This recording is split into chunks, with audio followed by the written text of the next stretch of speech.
তৃষ্ণার জল কি কথা বলে যায় নীরবে। শুকিয়ে যাওয়া গলার মতোই কাটার মাস্টার মোস্তাফিজের মনেও যে ভীষণ তৃষ্ণা। দুদিনের বাগবদলে দিয়ে সুদিনে ফেরার প্রত্যয়ে বিভোর তার দুই চোখ। তাই তো সব কথা পেছনে ফেলে পুরোদমে পরিশ্রম করে যাচ্ছেন ফিজ। চেন্নাই বোলিং ইউনিটের এবারের অন্যতম ভরসা তিনি।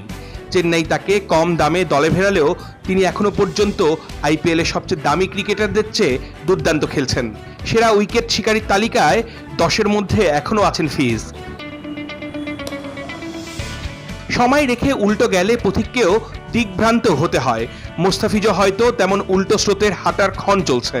তবে বুকের ভেতর আগুন জেলে তিনি সুদিন আনার চেষ্টাও করে যাচ্ছেন হরদম। ক্লান্ত হয়ে পড়ছেন, তবে হাল ছাড়ছেন না। উঠে দাঁড়াচ্ছেন, ডিজে ব্রাভোর সাথেও বেশ চালিয়েছেন আলাপ। ছিলেন আরো কয়েকজন।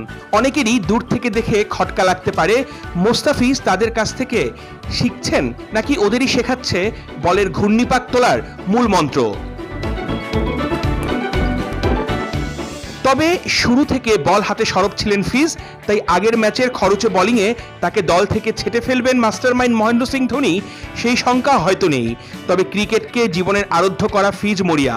সামনের ম্যাচে তিনি কাটার কিংবা স্লোয়ারে বোকা বানাতে চান প্রতিপক্ষের ব্যাটারদের। 12 উইকেট ঝুলিতে নেয়া এই বাংলাদেশি বোলার এবার থাকতে চান সেরা হওয়ার দৌড়ে। কারণ এবার যে তিনি পেয়ে গেছেন তার স্বপ্নের দল। 8 বছরের সাধনার পর ধোনির নজর কাটতে পেরেছেন তিনি। আর যাকে মেন্টর মানেন তার মুখ রক্ষার জন্য ঘুরে দাঁড়ানো ছাড়া তো ফিজের কোনো বিকল্প নেই। 8 ম্যাচে 4 জয় 4 হার, 8 পয়েন্ট নিয়ে পয়েন্ট টেবিলের পাশে চেন্নাই সুপার কিংস। প্লে অফের আশা বাঁচিয়ে রাখতে হলে অন্তত আরো 4টা ম্যাচ জিততেই হবে। সেই শক্তি, সেই সামর্থ্য কিন্তু আছে চেন্নাই সুপার কিংসের। 2 দিন বিশ্রামের পর চেন্নাই সুপার কিংসের অনুশীলনে উপস্থিত ছিলেন না মহেন্দ্র সিং ধোনি।